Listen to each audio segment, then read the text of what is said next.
প্রিয় দর্শক, বাড়িতে এলে আমরা সবসময় সবাই একসাথে বসেই খাওয়া দাওয়া করি। আমার বোনের বাচ্চারা সবসময় চলে আসে আমরা যখন বাড়িতে বেড়াতে আসি, সবাইকে নিয়ে আমরা খেতে বসে যাই, সেটা নাস্তা হোক কিংবা দুপুরের খাবার। তা আমার মা সবসময় আমাদেরকে খাবার পরিবেশন করে থাকেন, আজকেও সেটার ব্যতিক্রম নয়।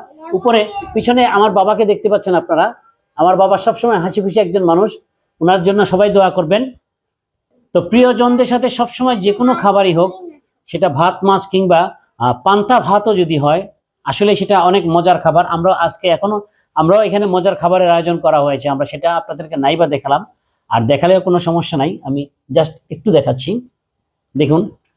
তো এরকম আরো অনেক কিছু রয়েছে এখানে, তো সেটা নাইবা দেখালাম। কিন্তু প্রিয়জনের সাথে যে কোনো খাবারই হোক, সেটাই আপনার কাছে অনেক মজার একটি খাবার। আসলে এটা উপলব্ধি করাটা উচিত প্রত্যেকটা মানুষের। তাই প্রিয়জনদের সাথে থাকুন, প্রিয়জনদের সাথে সবসময় সুন্দর মুহূর্তগুলো কাটানোর চেষ্টা করুন।